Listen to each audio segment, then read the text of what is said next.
many people want to try it for sure, and there is this Olympic dream behind and stuff, and also the pleasure to skate on the ice.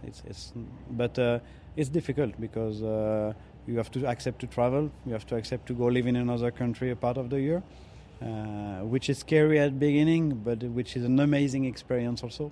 You will meet incredible people. You will learn to speak different language, and so it's big value also.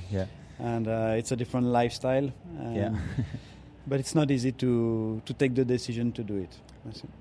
I was training in Insel, so one of the big ice skating rinks in southern Germany, and I was staying in the Kia Skating Academy, it was called. So it's like a development project, and I was staying there together with Erwan Fernandez and Benjamin Mosset, both from France, and we were coached by you both know Tristan Loy.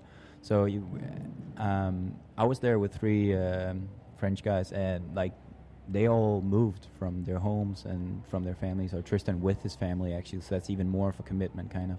But I remember from Erwan and from Benjamin, they were both really nice guys. I'm really good friends with both of them. But I remember them handling the fact that they were in another country and they moved for their sport a little bit different. Because when you live in a place, like an isolated place, there's nothing to do in Insel except ice skate. When you live in that place, if you have a good day and you skate well, everything is good. If you have a bad day and you skate not so good, that's the only thing you have in your life. And it's like up and down and up and down. And I remember Benjamin, sometimes he was like, I really hate this place. The croissants are bad, the coffee is bad, and I'm not good on ice right now. But so that's definitely a big commitment. So obviously it's easier in Holland because that's in the culture. And it's the same for me as a Danish skater. It's too cold in winter because all we can do is skate indoor in these really slippery holes, and then we play hockey, which is fun, but we can't compete with French skaters who skate on track all year. In Holland, obviously, it's very easy to do ice skating. It's like it's not done when you don't do ice skating. We have the other problem as an inline part of the federation. We lose inline skaters because they go ice skating. So it's like totally opposite. If the best athletes are taken away, invited to a commercial program for ice, and so for us, it's for the inline part of the Dutch Federation, it's very hard to keep inline skaters motivated to choose for inline. And not to go full time for ice. Because I think that I'm in both the sports, so I can say that ice is a bit more professional in a lot of ways. There's a better structure and there's a bit of money and support. And inline skating can be a little bit more messy sometimes. And it's a lot harder to be professional, to get paid in inline skating. As a Dutch skater, you really have to love the inline sport to try to get the medals on inline, because it's everything is so good organized in ice skating that it's you really have to love the inline sport. And most of the skaters love it so much, and that's why, like Michel, Ronald, I really respect those guys, because they are in a professional team. And they love the sport so much, and that's why each year they really want to go on inline. It's like they are little kids who love the sport. So, and that's the strength of inline. Yeah, for sure. Yeah, and it's the atmosphere is totally different. Like inline is a summer sport. We go in countries where it's more exotic and fun, and people looks more friend together when they meet to the race. When you go on the ice, you have a grey sky, or you're almost always indoor now. You don't see the sun so much, so that's what make it hard also. Like when you were telling like Ewan or Benjamin, they say, the coffee is bad and stuff. It's part of the process on the ice. Like you get depressed in some way. I know. You need to find the sun. You need to find some cool things also around. It's a weird thing, because like most of the inline skaters I know who also do ice, they all say, I love inline, I love ice, but if I could choose, and if it was Olympics on inline, I would just stay on inline.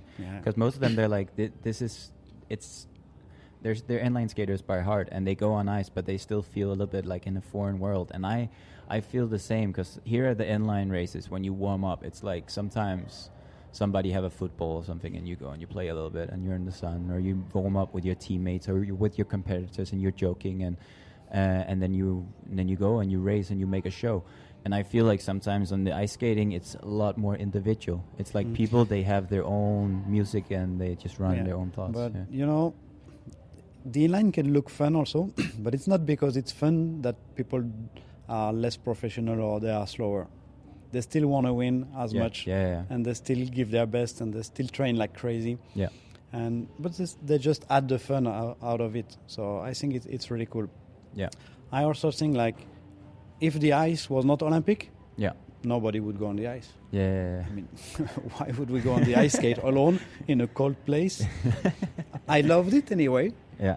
Because there is some cool feeling in the technique and stuff, and still you travel, you meet people, but come on, skating in the sun or skating in a cold place alone, there is no choice. No inline skater would go in the ice if it was not Olympic. And what makes ice skating so hard is also the clock. You know, each training, the coach, it's 29. You know, I want you 28, but it's 29. So it's so frustrating to skate again. You can be in good shape, and still have a worse time than last year.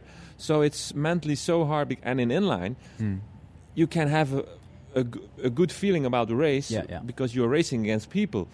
And so it's so mentally a hard game. I understand this 100%. So because the long track races, instead of an inline, you race and you get the ranking, and there's crashes and there's tactic and breakaway and not breakaway, and you do what you can with what you have, and then you can evaluate the race. But on ice, you do the same distance and you get a time, and the time you can see if you say it's not the best time I ever did, which it very, very rarely is, because you can't be the best that you've ever been, you know. But then if it's not the best time, there's like, it's kind of a lose in a way. There's not that thing like, hey, I won the competition in Insel, but I didn't skate a very fast time. That's not a thing in ice. Like if you skate slow, people don't care if you were faster than the others. It's just slow. And that's very hard mentally, because you get a number, and I think people, they identify very much with this number. So if you're bad, then you identify with the number, and it can mess with your head a little bit, because the feeling I think, and it's not because I'm all about the feeling, I love the numbers, it's really good to measure things, but the lap times and the numbers, they can mess with your head a little bit too much, I think. You really have to be strong, and then again, when you have a good organization to skate in, they can talk to you and say, okay, it's not a problem. We will skate faster times, but an inline is totally. It's more like a playground. But like Pascal said, that doesn't mean you're not professional. It's totally different. Like also you mentioned about the technique little earlier. Like many people would say the ice is more technical and stuff. And I'm not so agree about it. No. I mean, the level of precision for the inline technique is equal to the level of the ice technique. It's just different technique. But the level of precision of the best athlete on inline is as good as the one on the ice, I think. So we've been talking about how you skated against each other back in the days on quads, and there was that one championships where Frank came out the strongest and won the race, but he was on inline, and I remember, Pascal, you were forced on your quads. So really fun stories from back in the days, and it's weird how much it's changing and how the racing is today. And then we talked a little bit about the structure here in France and in Holland, and how it's different with people combining ice and with people going on inline all year. And just here to finish off, because now I think you agree on a lot of things with coaching, and I think maybe there's some differences also because you have different backgrounds and you have different skaters. So I would like to hear from both of you, and let's start with the aspect from the coaches. What do you think a good coach should be like, or should think about when coaching skaters? Let's say it's inline skating coach. So for me, the best coach would be the one who can teach the skater how to manage himself. Like I don't like to coach and give all the information clearly and that the skater cannot really understand. I like that they get some, I don't know if it's English, autonomy, like independence. I like when they can try a lot by themselves, make a lot of mistakes actually, and then we'll speak about it and show the road more than giving the perfect road. Yeah, because maybe the road I had that was working for me is not the same for another person. It's probably not the same. For sure not. So it's also a different experience when you can find yourself where you want to go and stuff. So I like when the skater they can learn a lot by themselves. Yeah, I think for me, you know my coach as well, Jesper Carlson. He's been my inline coach first and now ice coach, and both at one time as well.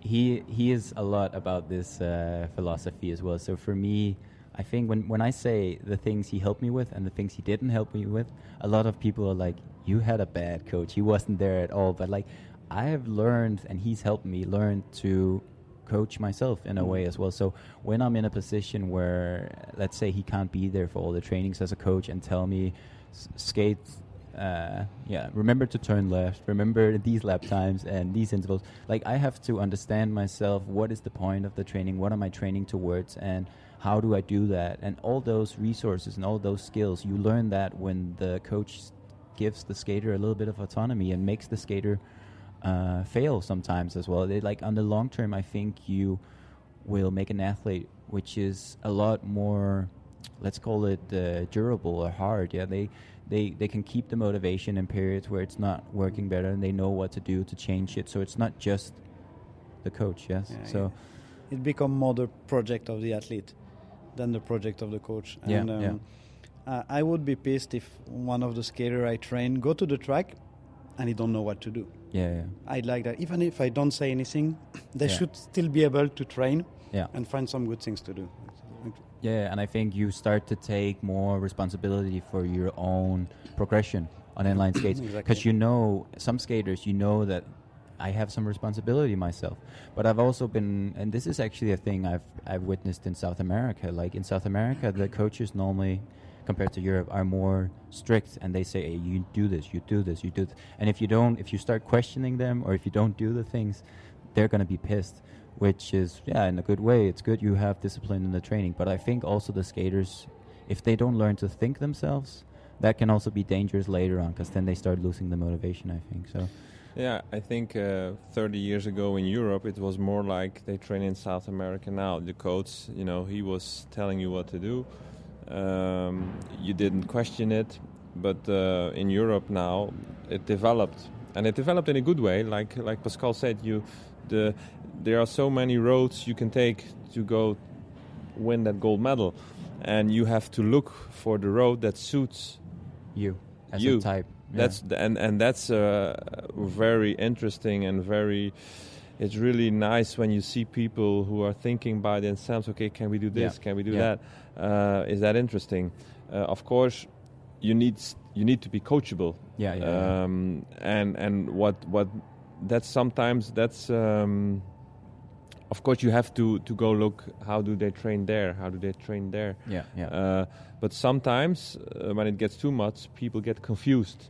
And that's where you need a coach who can say, "Hey, you have choices, but don't make it too complicated." I think a lot of things, it's easier for the coach to see it from the outside. So sometimes the skaters, in their head, something is maybe very, very important, or they're a little bit confused, and there's a lot of thoughts. So then the coach from the outside can be a little bit more objective sometimes. It's very good to step out and say, okay, what are we going to do? And then you make a plan together, and then the athlete thinks about it. But and then you start. But it's very hard. You make it as an athlete very hard for yourself. If you question each training. If maybe we should do this. And then you see somebody else doing that. So it has to be managed. And you have to, of course, make sure that sporters think about their roads, because it's like I said, maybe some kids, when they are 17, they are mentally able to move to another country to train there. But some people are not ready to do that when they are 20. So that's, and some never. That's why there is that's why there is no really book what you need to do to be a world champion, and but you have to look for that road. Yeah, I think within your team you definitely have different types as well, because I know you coach the Schippers as well, and they